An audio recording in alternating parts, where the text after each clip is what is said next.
ఓం నమః శివాయ.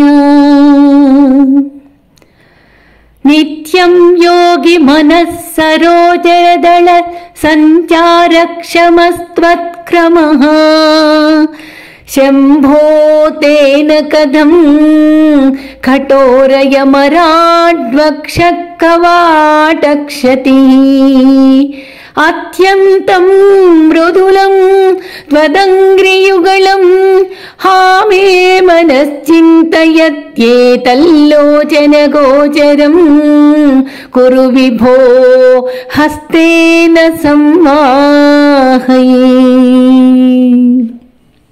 ఇక్కడ ఆచార్యుల వారు ఈ శ్లోకంలో పరమేశ్వరుని పాదాల మీద ఎటువంటి వారి హృదయంలో నిలబడుతుంది, ఎలా వికసిస్తుంది అనే దాని గురించి చెప్తున్నారు. అనేక శ్లోకాలలో పరమేశ్వర పాదాలే హృదయంలో మొట్టమొదటి సాధనగా, మొట్టమొదటి భక్తిగా అక్కడి నుంచి మొదలు పెట్టాలి, హృదయంలో నిలబెట్టుకోవాలి అనే ప్రార్థన పరమేశ్వరుణ్ణి చెయ్యాలి, ఆయన అనుగ్రహాన్ని సంపాదించుకోవాలి అని చెప్తూ ఉన్నారు. ఈ శ్లోకంలో చక్కగా ఎక్కడ నివసిస్తాయి పరమేశ్వరుని పాదాలు అనేటటువంటి విషయాన్ని ఒక కవితా ధోరణిలో చెప్తున్నారు. నిత్యం యోగి మనః సరోజదళ సంచారక్షమస్త్వత్క్రమః. నిత్యం యోగుల మనస్సు అనేటటువంటి పద్మాలలో, ఆ పద్మాల రేకులలో సంచరించేటటువంటి ఆ సామర్థ్యం ఉండేటటువంటి నీ పాద పద్మం, నీ పాదాల యొక్క అడుగు యోగుల మనోఫలకంలో సంచరించేటటువంటి స్వభావంగా ఉండాలి. నీ పాదాలు యోగుల హృదయంలో స్థిరంగా ఉంటాయి అనే విషయాన్ని చక్కగా చెప్తున్నారు. మరి నా హృదయం ఎలా ఉంది అని మనమే పరీక్ష చేసుకోవాలి. ప్రార్థన అలా చెయ్యాలి, పరీక్ష మనం ఎక్కడ ఉన్నాము అనేటటువంటి విచారణలో మనం ఉండాలి. శంభో తేన కథం, ఓ శంభో కఠోర యమరాడ్వక్ష కవాటక్షతి, నువ్వు అన్ని ప్రాణులకి క్షేమాన్ని చేకూర్చేటువంటి వాడివి కదా, మరి అలాంటి క్షేమకరుడమైనటువంటి నీవు చాలా కఠినంగా ఉండేటటువంటి యమధర్మరాజు యొక్క గుండెల తలుపుల్ని ఎలా బద్దలు కొట్టావు? మృదువైనటువంటి నీ పాద స్పర్శతో కఠినమైనటువంటి ఆ గుండెల తలుపుల్ని ఎలాగా కొట్టావు? ఎలా నీ పాదాలకు నొప్పి కలగలేదా? అత్యంతం మృదులం కదా, నీ పాదాలు చాలా మృదువైన పాదాలు కదా. త్వదంగ్రియుగళం, అటువంటి నా మనస్సు నీ పాద పద్మాలను గురించి ఆలోచిస్తుందయ్యా.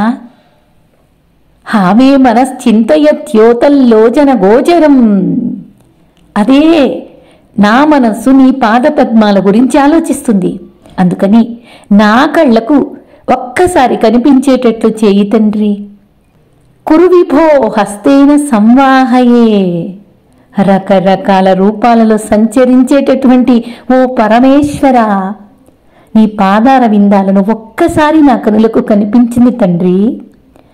నీ మృదు పాదాలు నొప్పి కలిగినయేమో కదా, ఆ నీ మృదు పాదాలని నా చేతులతో నెమ్మదిగా మర్దన చేస్తాను. మెత్తగా ఒత్తి నీ పాదాల కష్టాన్ని నేను పోగొడతాను తండ్రి అని ప్రార్థన ఆర్తితోటి ఒక భక్తుడు భగవంతుణ్ణి ఎలాగ కదిలిస్తుందో చూడండి. భక్తి మాత్రమే భగవంతుణ్ణి కదిలిస్తుంది అనేది క్రితం శ్లోకంలో మనం చెప్పుకున్నాం. ఆ భక్తి ఎలా ఉండాలి అంటే హృదయంలో పరమేశ్వరుని పాద పద్మాలు స్థిరంగా ఉండాలి. మనకి కదిలిపోతూ ఉన్నాయి, కాసేపు విషయం, కాసేపు పాద పద్మాలు, కాసేపు ఈశ్వర భజన, కాసేపు ఈశ్వర కీర్తన, ఈశ్వర గాథలు, ఇలాగా కాసేపు ప్రపంచం, ఇలా కదులుతున్నాయి. ప్రపంచం కూడా పరమేశ్వరుని పాదాలతోనే ఉంది అనే విషయాన్ని మనం జ్ఞప్తికి తెచ్చుకుంటూ ఉండాలి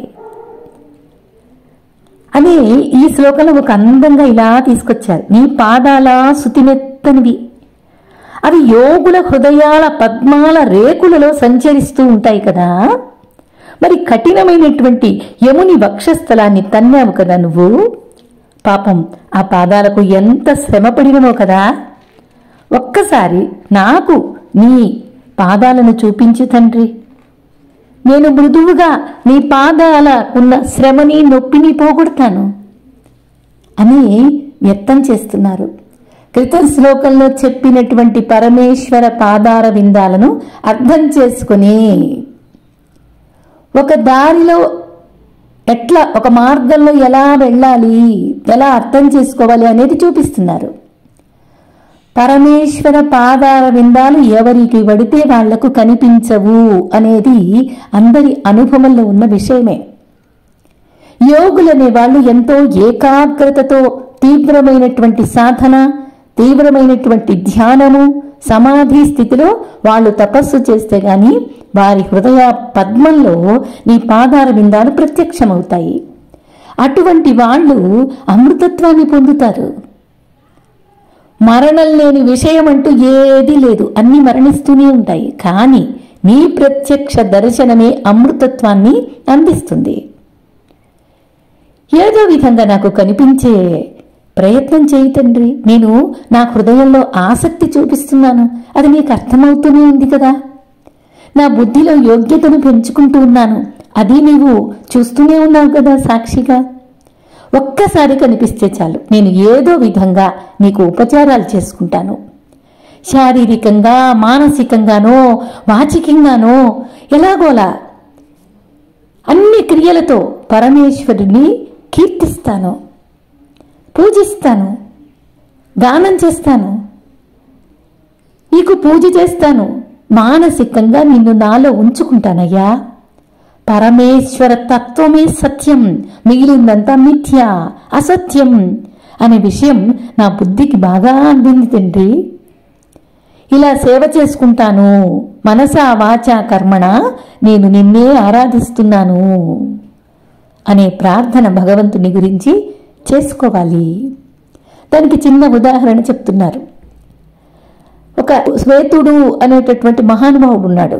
శ్వేతుడు ఆయన మహాశివభక్తుడు, మహానుభావుడు, యోగ్యత కలిగినటువంటి వాడు. ఆయనకు ఎవరో చెప్పారు నీవు అల్పాయుష్కుడివి అని. అయితే అవని ఉన్న ఆయుష్ అంతా, ఉన్న జీవితం అంతా పరమేశ్వరునికి అంకితం చేస్తాను. ఆ విషయాన్ని అతను పట్టించుకోనే లేదు. వదిలేసి పరమేశ్వర ఆరాధనలోనే జీవనం సాగిస్తున్నాడు. పూజ చేస్తాడు, కీర్తన చేస్తాడు. ఆయన హరి కథా గానాలు, ఆ పరమేశ్వర గాన వైభవాలు, ఆయన మహత్యాలు, ఆయన గాథలు అన్ని వింటూ ఉంటాడు. కాకపోతే ఆ చేస్తూ చేస్తూ క్రియలు జరుగుతూ ఉండగానే, సాధన చేస్తూ ఉండగానే ఆయుష్కాలం పూర్తయిపోయింది. యమధర్మరాజే స్వయంగా వచ్చాడు, యమభటులు రాలేదు. ఈయన కాస్త సమయం దొరికితే చాలు లింగాన్ని పట్టుకుని గట్టిగా కౌగులించుకొని కూర్చుంటాడు. అట్లకే ఉన్నాడు ఆ స్థితిలో. యమధర్మరాజు వచ్చిన సందర్భంలో ఆయన పరిస్థితి అలాగే ఉంది. చక్కగా లింగాన్ని కౌగులించుకుని కూర్చున్నాడు. అప్పుడు యమధర్మరాజును చూసి పరమేశ్వరుడు లింగాన్ని నుంచి ఛేదించుకొని బయటకొచ్చాడు. బయటకొచ్చి యముణ్ణి తన దృష్టితోటే నసి చేశాడు, యముణ్ణి లేకుండా చేశాడు. ఈ హడావుడికి శ్వేతుడు కళ్ళు తెరిచాడు. యముడు కింద పడి ఉన్నాడు. పరమశివుణ్ణి చూశాడు. ఏమైంది స్వామి అన్నట్లు చూశాడు. అంటే శివుడు చెప్పాడు, నా భక్తుల జోలికొస్తే నేను ఊరుకును, నేను వాళ్ళని వదలను, ఊరుకోను. నేను నా భక్తులుగానే ఉండిపోవాలి. వాళ్ళు ఎప్పుడు అమృతత్వంతో ఉంటారు. కాబట్టి నా భక్తుల జోలికొస్తే నేను ఊరుకోను, అందుకని యముణ్ణి లేకుండా చేశాను అంటాడు. అప్పుడు శ్వేతుడు, స్వామి యముడు లేకుండా ఎలా కుదురుతుంది?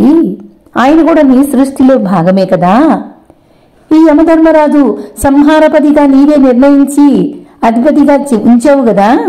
మరి ఆయన లేకపోతే ఇంకా ప్రపంచం తల్లకిందులైపోతుంది. కాబట్టి ఆయన్ని పునరుజ్జీవనం చెయ్యవలసింది అని ఆ శ్వేతుడు అని ఆయన ప్రార్థన చేశాడు. పరమశివుడు సంతోషంతో, అరే నాయనా నా భక్తుడు అనిపించుకున్నావురా, ఎంత మంచిగా ఆలోచించావు, అదే కదా బుద్ధి కుశలత, యోగ్యత. భక్తి, జ్ఞానము, ప్రేమ, దయ అన్ని గుణాలు సంపాదించుకున్నావురా బాబు అని చెప్పి యముణ్ణి మళ్ళీ ఆయనకి జన్మనిచ్చి శ్వేతుణ్ణి, యముణ్ణి ఆశీర్వదించాడు. పరమేశ్వరుని పాదధూళి తగిలితే చాలు అమృతత్వాన్ని పొంది తీరుతాడు అనేటటువంటి ఉదంతం, ఈ దృష్టాంతాన్ని తీసుకొచ్చి మనకు అందించారు. పరమేశ్వర పాద సేవతో తరించడమే మన కర్తవ్యం అని ఈ శ్లోకంలో అందంగా చెప్తున్నారు. అదే చూద్దాం. నిత్యం యోగి మనస్సరోజదళ సంచారక్షమస్త్వత్క్రమః శంభో తేన కథం కఠోరయమరాడ్వక్షకవాటక్షతిః అత్యంతం మృదులం త్వదంఘ్రియుగళం హామే మనశ్చింతయేతల్లోచన గోచరం గురు విభో హస్తేన సంవాహయే. ఓం నమః శివాయ.